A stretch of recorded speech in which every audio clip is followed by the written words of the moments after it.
এই মুহূর্তে আপনার বাজেট যদি হয়ে থাকে 10 থেকে 15,000 টাকা এবং এই 15,000 টাকা বাজেটের মধ্যে আপনি যদি সব থেকে ভালো একটি অলরাউন্ডার ফোন কিনতে চান, যে ফোনটি কিনে আপনি এই বাজেটের মধ্যে সব থেকে ভালো ক্যামেরা এবং ভালো গেমিং করতে চান, সাথে সব থেকে সুন্দর ডিজাইনও পেতে চান, তাহলে এই ভিডিওটি আপনার জন্য। কারণ আজকের এই ভিডিওতে কথা বলবো বর্তমান মার্কেটের এই সময়ের সেরা 5টি ফোন নিয়ে, যে 5টি ফোন আপনাকে 15,000 টাকা বাজেটের মধ্যে সব থেকে বেশি ভ্যালু ফর মানি প্রোভাইড করবে। আর এই ফোনগুলো কিনে আপনি লং টাইম ধরে ইউজ করতে পারবেন, কারণ এই ফোনগুলোর প্রত্যেকটিরই আমরা লং টাইম ইউজার রিভিউ ভালো পেয়েছি। চলুন তাহলে আর কথা না বাড়িয়ে সরাসরি চলে যাই মূল ভিডিওতে। তবে মূল ভিডিওতে যাবার আগে আপনাকে বলবো ভিডিওতে একটি লাইক দিয়ে চ্যানেলটি সাবস্ক্রাইব করে আমাদের সাথে থাকুন।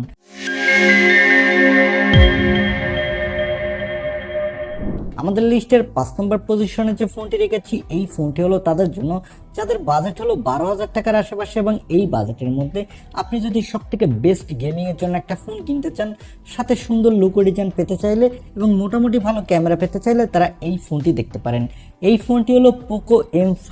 এখানে ডিসপ্লে পাবেন 6.58 ইঞ্চি মাপের একটি full HD plus IPS LCD display, সাথে পাচ্ছেন 90 Hz এর রিফ্রেশ রেট, আর এই ডিসপ্লেতে পাবেন কোর্নিং গরিলা গ্লাস 3 এর প্রোটেকশন। এই ফোনটির ব্যাক সাইডে পাবেন ট্রিপল ক্যামেরা সেটআপ, যার প্রাইমারি লেন্সটি হলো 50 মেগাপিক্সেলের, সাথে পাবেন 2 মেগাপিক্সেলের ম্যাক্রো এবং 2 মেগাপিক্সেলের ডেপথ সেন্সর। এই ফোনটির ব্যাক ক্যামেরা দিয়ে আপনি ফুল এইচডি ভিডিও রেকর্ড করতে পারবেন এবং এই বাজেট বিবেচনায় আপনি ভালোই ফটোগ্রাফি তুলতে পারবেন। আর এখানে সেলফির জন্য পাবেন 5 মেগাপিক্সেলের সেলফি ক্যামেরা। এই ক্যামেরাটি দিয়ে আপনি ফুল এইচডি ভিডিও রেকর্ড করতে পারবেন, আর এখানে আপনি মোটামুটি কোয়ালিটির সেলফি তুলতে পারবেন। এখানে পারফরমেন্সের জন্য থাকছে মিডিয়াটেকের হেলিও G99 চিপসেট। এই চিপসেটটি 6 ন্যানোমিটার আর্কিটেক্টে বিল্ড। এখানে আপনি ভালো মাল্টিটাস্কিং করতে পারবেন, সাথে পাবজি ফ্রি ফায়ারের মতো গেমগুলো এই বাজেটের মধ্যে আপনি বেস্ট স্মুথলি খেলতে পারবেন। আর এখানে আউট অফ দ্য বক্স থাকছে অ্যান্ড্রয়েড 12, তবে এখানে আপনি অ্যান্ড্রয়েড 14 এর আপডেট পাবেন। আর এর ব্যাকএন্ডে থাকছে হাইপার ওএস। এখানে সিকিউরিটির জন্য থাকছে সাইড মাউন্টেড ফিঙ্গারপ্রিন্ট সেন্সর এবং ব্যাটারির জন্য থাকছে 5000 mAh এর একটি ব্যাটারি, সাথে থাকছে 18 ওয়াটের একটি ফাস্ট চার্জার। এই ফোনটি বর্তমানে আনঅফিসিয়াল এর 4128GB ভেরিয়েন্টটি পাওয়া যাচ্ছে 12,000 থেকে 12,500 টাকার মধ্যে।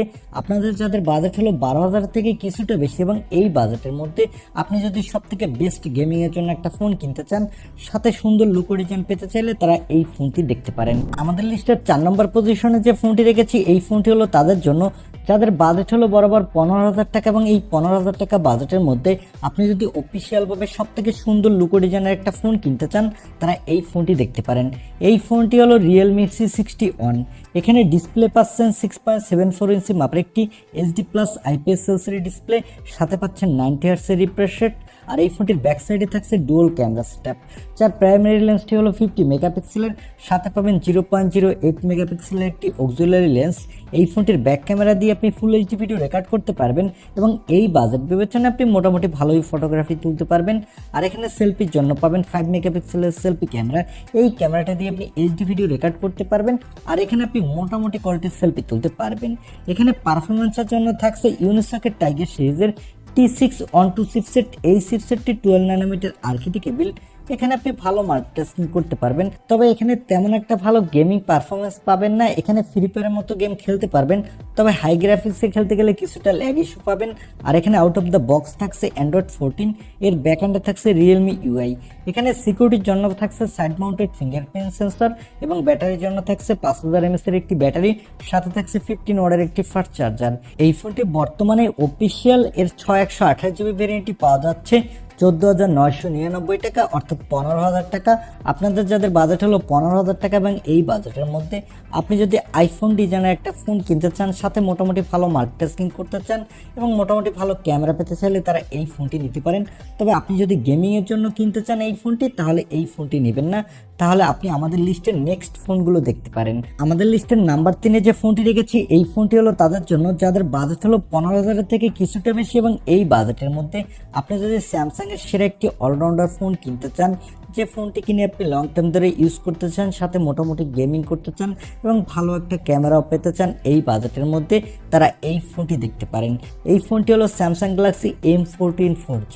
এখানে ডিসপ্লে পাচ্ছেন 6.7 ইঞ্চি মাপের একটি PLS LCD ডিসপ্লে, সাথে থাকছে 90 Hz এর রিফ্রেশ রেট।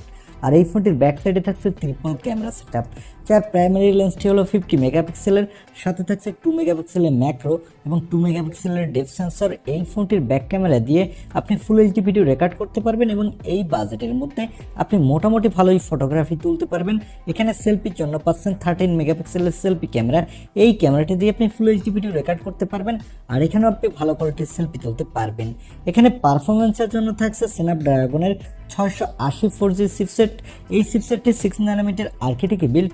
এখানে আপনি ভালো মাল্টিটাস্কিং করতে পারবেন, সাথে এখানে ফ্রি ফায়ারের মতো গেমগুলো আপনি ভালো স্মুথলি খেলতে পারবেন। আর এখানে আউট অফ দ্য বক্স থাকছে অ্যান্ড্রয়েড 13, এর ব্যাক হ্যান্ডে থাকছে One UI 5.1। এখানে সিকিউরিটির জন্য পাচ্ছেন সাইড মাউন্টেড ফিঙ্গারপ্রিন্ট সেন্সর এবং ব্যাটারির জন্য থাকছে 5000 mAh এর একটি ব্যাটারি, সাথে থাকছে 25 ওয়াটের একটি ফাস্ট চার্জার। এই ফোনটি বর্তমানে অফিসিয়াল এর 464GB ভেরিয়েন্টটি পাওয়া যাচ্ছে 16,999 টাকা অর্থাৎ 17,000 টাকা, তবে আনঅফিসিয়াল এর 464GB ভেরিয়েন্টটি পাওয়া যাচ্ছে 13,000 থেকে 13,500 টাকার মধ্যে। আপনাদের যাদের বাজেট হলো 13,000 টাকার আশেপাশে তারা চাইলে আনঅফিসিয়াল নিতে পারেন, তবে যাদের বাজেট একটু বেশি তারা চাইলে অফিসিয়ালও নিতে পারেন। আর আনঅফিসিয়াল ফোন কিনলে কিন্তু এখন কোনো সমস্যা হবে না। আপনারা যারা একটি ফোন কিনে লং টাইম ধরে ইউজ করতে চান তাদের জন্য এই ফোনটি একটা বেস্ট চয়েস হতে পারে। আমাদের লিস্টের নাম্বার 2তে যে ফোনটি রেখেছি এই ফোনটি হলো তাদের জন্য যাদের বাজেট হলো বরাবর 15,000 টাকা এবং এই 15,000 টাকা বাজেটের মধ্যে আপনি যদি ভালো একটা অলরাউন্ডার ফোন কিনতে চান অফিসিয়ালভাবে, তারা এই ফোনটি দেখতে পারেন। এই ফোনটি হলো Honor X6B। এখানে ডিসপ্লে পাচ্ছেন 6.6 ইঞ্চি মাপের একটি HD+ TFT LCD ডিসপ্লে, সাথে পাচ্ছেন 90 Hz এর রিফ্রেশ রেট। আর এই ফোনটির ব্যাক সাইডে থাকছে ডুয়াল ক্যামেরা সেটআপ, যার প্রাইমারি লেন্সটি হলো 50 মেগাপিক্সেলের, সাথে পাচ্ছেন 2 মেগাপিক্সেলের ডেপথ সেন্সর। এই ফোনটির ব্যাক ক্যামেরা দিয়ে আপনি ফুল এইচডি ভিডিও রেকর্ড করতে পারবেন এবং এই বাজেট বিবেচনা আপনি ভালো কোয়ালিটির ফটোগ্রাফি তুলতে পারবেন। আর এখানে সেলফির জন্য পাচ্ছেন 5 মেগাপিক্সেলের সেলফি ক্যামেরা, এই ক্যামেরাটা দিয়ে আপনি ফুল এইচডি ভিডিও রেকর্ড করতে পারবেন। এখানে আপনি মোটামুটি কোয়ালিটির সেলফি তুলতে পারবেন। এখানে পারফরমেন্সের জন্য থাকছে মিডিয়াটেকের হেলিও G85 চিপসেট, এই চিপসেটটি 12 ন্যানোমিটার আর্কিটেক্টে বিল্ড। এখানে আপনি ভালো মাল্টিটাস্কিং করতে পারবেন, সাথে ফ্রি ফায়ারের মতো গেমগুলো আপনি এই বাজেটের মধ্যে ভালো স্মুথলি খেলতে পারবেন। আর এখানে আউট অফ দ্য বক্স থাকছে অ্যান্ড্রয়েড 14, এর ব্যাক হ্যান্ডে থাকছে ম্যাজিক OS 8। এখানে সিকিউরিটির জন্য পাচ্ছেন সাইড মাউন্টেড ফিঙ্গারপ্রিন্ট সেন্সর এবং ব্যাটারির জন্য থাকছে 5200 mAh এর একটি ব্যাটারি, সাথে থাকছে 35 ওয়াটের একটি ফাস্ট চার্জার। এই ফোনটি এক চার্জে অনায়াসে আপনি 1.5 দিনের মতো ব্যাটারি ব্যাকআপ পাবেন।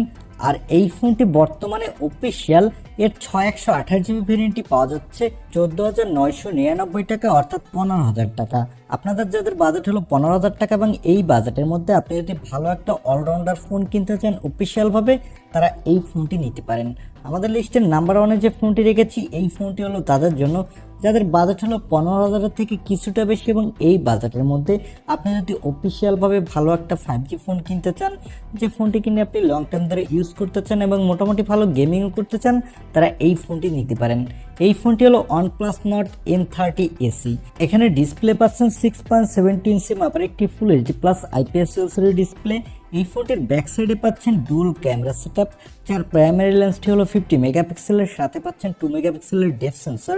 এই ফোনটির ব্যাক ক্যামেরা দিয়ে আপনি ফুল এইচডি ভিডিও রেকর্ড করতে পারবেন এবং এই বাজেট বিবেচনা আপনি মোটামুটি ভালোই ফটোগ্রাফি তুলতে পারবেন। আর এখানে সেলফির জন্য পাচ্ছেন 8 মেগাপিক্সেলের সেলফি ক্যামেরা, এই ক্যামেরাটি দিয়ে আপনি ফুল এইচডি ভিডিও রেকর্ড করতে পারবেন আর এখানেও আপনি ভালোই সেলফি তুলতে পারবেন। এখানে পারফরমেন্সের জন্য থাকছে মিডিয়াটেকের ডায়মেনসিটি 6020 চিপসেট, এই চিপসেটটি 7 ন্যানোমিটার আর্কিটেক্টে বিল্ড। এখানে আপনি ভালো মাল্টিটাস্কিং করতে পারবেন, সাথে পাবজি ফ্রি ফায়ারের মতো গেমগুলো এই বাজেট বিবেচনায় আপনি ভালোই স্মুথলি খেলতে পারবেন। আর এখানে আউট অফ দ্য বক্স থাকছে অ্যান্ড্রয়েড 13, এর ব্যাক এন্ডে থাকছে অক্সিজেন OS 13.1। এখানে সিকিউরিটির জন্য পাচ্ছেন সাইড মাউন্টেড ফিঙ্গারপ্রিন্ট সেন্সর এবং ব্যাটারির জন্য থাকছে 5000 mAh এর একটি ব্যাটারি, সাথে থাকছে 33 ওয়াটের একটি ফাস্ট চার্জার। এই ফোনটি বর্তমানে অফিসিয়াল এর 4128GB ভেরিয়েন্টটি পাওয়া যাচ্ছে 15,999 টাকা অর্থাৎ 16,000 টাকা। আপনাদের যাদের বাজেট হলো 16,000 টাকা এবং এই বাজেটের মধ্যে আপনি যদি অফিসিয়ালভাবে ভালো একটা 5G ফোন কিনতে চান, সাথে মোটামুটি ভালো গেমিং করতে চাইলে তারা এই ফোনটি নিতে পারেন। এই ছিল বর্তমান মার্কেটে 10 থেকে 15,000 টাকা বাজেটের মধ্যে সেরা 5টি ফোন। এখন এই 5টি ফোনের মধ্যে আপনার কাছে কোন ফোনটি সবথেকে বেশি ভালো লেগেছে বা কোন ফোনটি আপনি কিনতে চান তা কমেন্টে জানাতে পারেন। আর ভিডিওটি ভালো লাগলে অবশ্যই একটি লাইক দিয়ে চ্যানেলটি সাবস্ক্রাইব করে আমাদের সাথে থাকুন। দেখা হবে নেক্সট ভিডিওতে। আজকের মতো আল্লাহ হাফেজ।